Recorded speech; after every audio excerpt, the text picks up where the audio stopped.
नमस्कार दोस्तों, आपका स्वागत है हमारे चैनल हिडन क्राइम में। दोस्तों, ये केस है हरियाणा के फरीदाबाद शहर के रोशन नगर इलाके की। यहीं से इस केस की शुरुआत होती है, जहां तनु राजपूत नाम की एक लड़की अपने परिवार के साथ रहा करती थी। तनु राजपूत के परिवार में कुल मिलाकर 5 लोग थे। तनु के माता पिता, एक बड़ी बहन जिसकी शादी हो चुकी थी और एक छोटा भाई। तनु राजपूत एक संस्कारी और सुशील लड़की थी। एक छोटा परिवार जो हंसी खुशी से रह रहा था।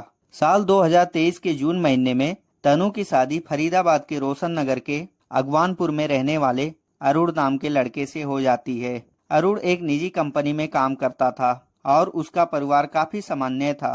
परिवार में पिता भूप सिंह, माँ सोनिया और एक छोटी बहन काजल थी। शादी बहुत ही धूमधाम से हुई थी। दोनों परिवारों ने मिलकर हर रस्म निभाई और बेटी को खुशी खुशी विदा किया। हर लड़की की तरह तनु भी अपने शादी को लेकर बहुत खुश थी। उसने भी अपने नई जिंदगी को शुरुआत करने के लिए नए नए सपने बुने थे, लेकिन उसे कहाँ पता था कि जिस दहलीज पर वो कदम रख रही है उसके नीचे ही उसके लिए कब्र खोदा गया है। दोस्तों, हम बात कर रहे हैं तनु राजपूत केस की। पहले तो आरोपी ने पुलिस को चकमा देने में कामयाब रहा, लेकिन एक गलती से उसकी पूरी हैवानियत पकड़ी गई। तो आखिर तनु राजपूत केस की पूरी कहानी क्या है और पुलिस ने इस पूरे केस का खुलासा कैसे किया? इस केस में कौन कौन लोग शामिल थे? चलिए जानते हैं सब कुछ डिटेल में इस वीडियो में आगे। कहानी जानने से पहले जल्दी से हिडन क्राइम चैनल को सब्सक्राइब कर बेल आइकन दबा लीजिए। तो चलिए अब कहानी शुरुआत करते हैं। तारीख थी 25 अप्रैल 2025। फरीदाबाद के पल्ला पुलिस स्टेशन में तनु का पति अरुण आकर शिकायत दर्ज करवाता है कि उसकी पत्नी तनु राजपूत गायब हो गई है। पुलिस को दिए गए बयान में अरुण सिंह बताता है कि उसकी शादी लगभग 2 साल पहले जून 2023 में उत्तर प्रदेश के रहने वाले तनु राजपूत से हुई थी। अरुण के मुताबिक एक दिन पहले उसकी पत्नी तनु बाजार जाने के बहाने घर से निकल जाती है। परिवार वाले इंतजार करते रहते हैं कि तनु वापस आएगी, लेकिन रात हो जाती है। तनु का कहीं भी अता पता नहीं चलता है। पुलिस को दिए गए बयान में अरुण और उसके पिता भूप सिंह दावा करते हैं कि उन्होंने अपनी तरफ से तनु को खोजने की काफी कोशिश की है, मगर तनु नहीं मिल रही है। अपनी रिपोर्ट में तनु को यह लोग दिमागी तौर पर अनस्टेबल भी बताते हैं। ये लोग कहते हैं कि हमें डर है कहीं तनु गायब ना हो गई हो। पुलिस मिसिंग रिपोर्ट दर्ज करने के बाद अपने इन्वेस्टिगेशन शुरू करती है। अगले कई दिनों तक तनु को खोजने के लिए कई सर्च ऑपरेशन चलाए जाते हैं, लेकिन तनु का कहीं भी अता पता नहीं चलता है। पड़ोसियों से भी पूछताछ की जाती है, मगर पुलिस वालों को कोई क्लू नहीं मिलता है। इलाके के कुछ लोग दबी जुबान में पुलिस वालों को बताते हैं कि तनु के गायब होने के बाद तनु की सास ने उनसे कहा था कि शायद तनु किसी लड़के के चक्कर में भाग गई है। इस इंफॉर्मेशन के बाद पुलिस वाले लव अफेयर के एंगल से भी अपनी जांच आगे बढ़ाते हैं, लेकिन तनु का कहीं भी अता पता नहीं चलता है। कॉल रिकॉर्ड से भी ऐसा कुछ नहीं मिलता है जिससे किसी पर शक हो सके। इस कारण कुछ दिनों बाद पुलिस की जांच थोड़ी धीमी पड़ जाती है। अब पुलिस वाले भी इस केस को उतना गंभीरता से नहीं लेते हैं। दूसरी तरफ जब बेटी के गायब होने की खबर तनु के परिवार वालों को होती है, तो उन्होंने पुलिस से कहा, मेरी बेटी भागने वाली लड़की नहीं है। अगर वह कहीं भी गई होती तो कम से कम एक बार फोन करती। वह मुझसे सब कुछ शेयर करती थी। वह ऐसा कदम कभी नहीं उठा सकती है। तनु के पिता ये बात मानने से साफ इनकार कर देते हैं और कहते हैं कि तनु का कभी किसी के साथ अफेयर नहीं था। वह ऐसी लड़की नहीं है। उल्टा तनु के परिवार वाले तनु को गायब करने का आरोप ससुराल वालों पर ही लगाते हैं। अब इस आरोप के बाद पुलिस वाले तनु के पति अरुण तथा अरुण के माता पिता और बहनों से भी पूछताछ करते हैं, लेकिन कुछ खास हाथ नहीं लगता है। इन सब के बीच लगभग 2 महीने का समय बीत जाता है। पुलिस के हाथ खाली ही रहते हैं। इन्वेस्टिगेशन भी काफी हद तक धीमी हो जाती है। अब लोग यही मानकर बैठ जाते हैं कि शायद तनु वास्तव में किसी लड़के के साथ भाग गई है, लेकिन तनु के परिवार वाले इस बात को मानने के लिए तैयार नहीं होते हैं। अब वो खुद ही अपनी बेटी की तलाश में लग जाते हैं। सबसे पहले ये लोग अरुण के घर यानी बेटी के ससुराल आ जाते हैं। यहाँ आने के बाद यह लोग परिवार के सदस्यों से बात करते हैं, लेकिन उन्हें कुछ खास जानकारी नहीं मिलती है। तनु के ससुराल वाले कुछ भी ठीक से नहीं बताते हैं। वो लोग यही बात कहते हैं कि आपकी बेटी किसी लड़के के साथ भाग गई है। ये सुनकर तनु के पिता को बहुत दुख होता है और जब यह लोग जाने लगते हैं तो उनकी नजर घर के ठीक सामने सड़क के बीचों बीच एक नए कंस्ट्रक्शन पर पड़ती है।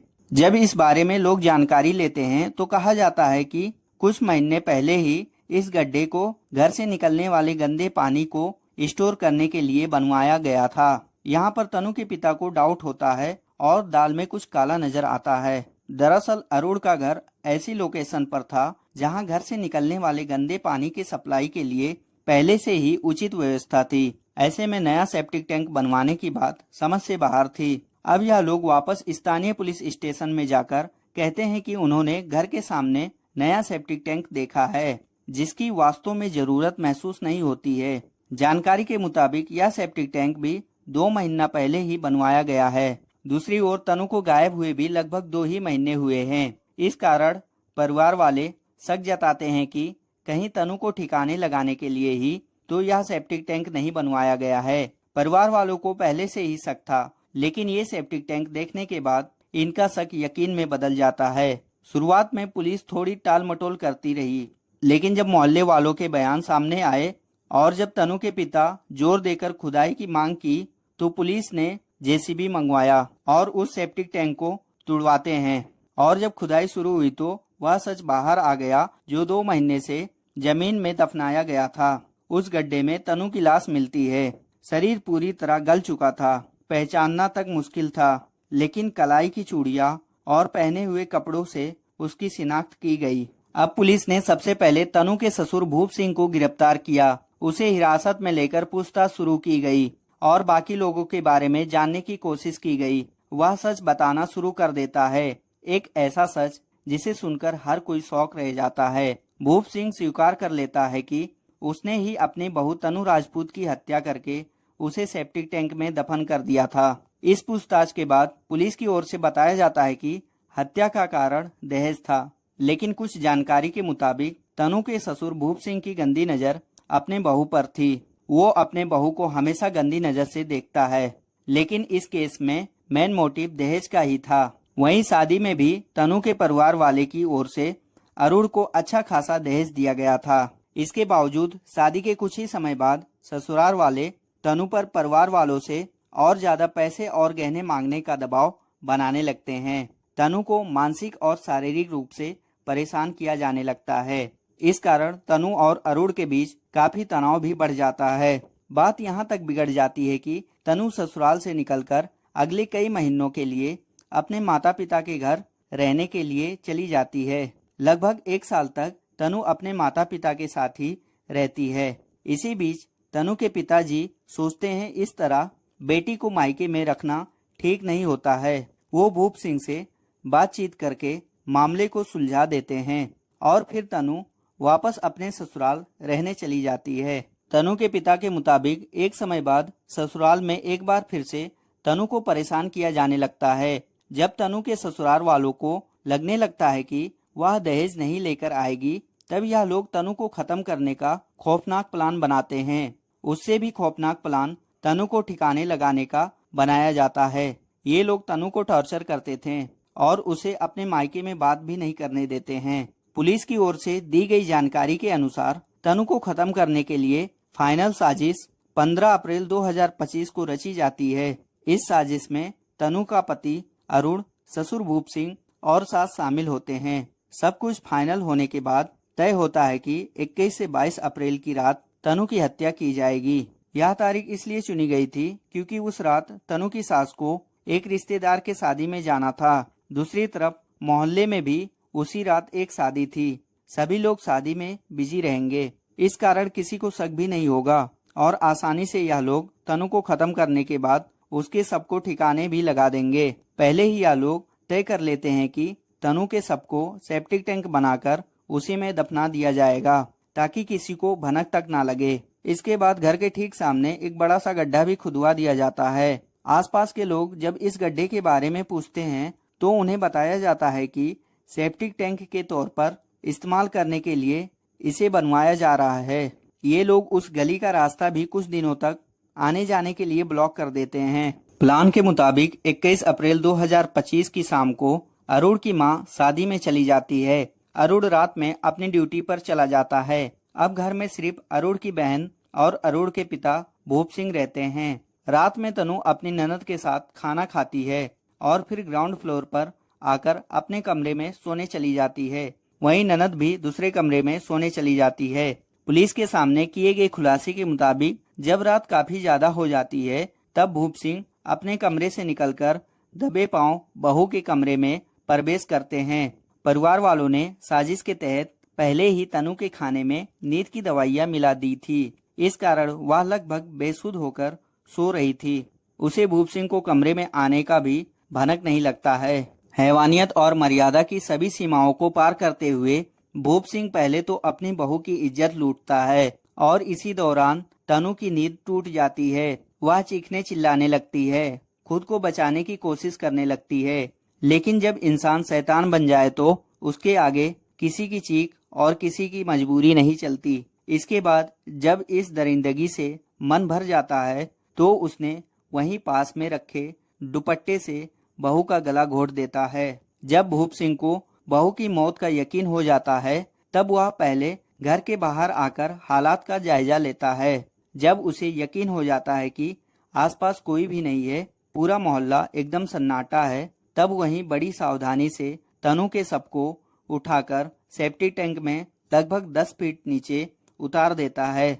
फिर वह सेप्टिक टैंक के उस हिस्से में ईंट पत्थर तथा प्लास्टिक सीट डाल देता है जहां पर तनु का शव रखा गया था। प्लास्टिक सीट और ईंट पत्थर रखने के पीछे की वजह थी कि शव के डिकम्पोज होने पर बदबू बाहर न आए। अगली सुबह भूप सिंह राजमिस्त्री को बुलाकर बालू सीमेंट से काफी मजबूती के साथ ऊपरी सतह को पक्का करवा देता है। अब राजमिस्त्री को क्या मालूम, जिस सेप्टिक टैंक को वो सीमेंट और बालू से प्लस्तर कर रहा है उसके नीचे एक मासूम बहू की लाश दफन है। अब वो वैसा ही करता है जैसा भूप सिंह ने कहा था और फिर वो अपना काम करके निकल जाता है। अगली सुबह परिवार वाले बड़ी ही चालाकी से मोहल्ले में यह हल्ला उड़ा देते हैं कि उसकी बहू तनु राजपूत किसी लड़के के साथ भाग गई है। इतना ही नहीं, अपनी चाल मजबूत करने के लिए यह लोग खुद ही जाकर पल्ला चौकी के नबीन नगर के पुलिस स्टेशन में तनु के गायब होने की रिपोर्ट दर्ज करवा देते हैं ताकि पुलिस वालों को उन पर शक ना हो। लेकिन उनकी यह चालाकी 2 महीने से ज्यादा उन्हें नहीं बचा पाती है और आखिरकार सभी पुलिस की पकड़ में आ जाते हैं। पहले तो भूप सिंह दावा करता है कि उसने यह सब कुछ अकेले ही अंजाम दिया है, लेकिन पुलिस आगे की इन्वेस्टिगेशन के बाद तनु के पति और सास के खिलाफ भी दहेज उत्पीड़न तथा हत्या की धाराओं के तहत मामला दर्ज कर लेती है। शुरुआत में कुछ मीडिया रिपोर्ट्स में दावा किया जाता है कि इस पूरे मामले में तनु की ननद के खिलाफ कोई खास सबूत नहीं मिल पाता है जो उस रात घर के अंदर ही मौजूद थी। कुछ रिपोर्ट्स में ऐसा भी दावा किया गया है कि उस रात केवल तनु के ही खाने में नींद की गोलियां नहीं मिलाई गई थी, बल्कि ननद काजल के खाने में भी नींद की गोलियां मिलाई गई थी ताकि वह भी गहरी नींद में सो जाए और घर में अंजाम दिए गए कुकर्म की उसे भनक ना हो। लेकिन पुलिस की इन्वेस्टिगेशन में आगे काजल की भी इन्वॉल्वमेंट मामले में पाई जाती है और उसे भी गिरफ्तार कर लिया जाता है। इस केस की मौजूदा स्थिति की बात करें तो तनु राजपूत की हत्या के आरोप में उसके पति, सास, ससुर और ननद को गिरफ्तार किया गया है और सभी सलाखों के पीछे अपने किए की सजा का इंतजार कर रहे हैं। शुरू में पति अरुण कई दिनों तक पुलिस से बचकर छिपे रहने में सफल रहता है, लेकिन अंत में पुलिस पकड़ ही लेती है।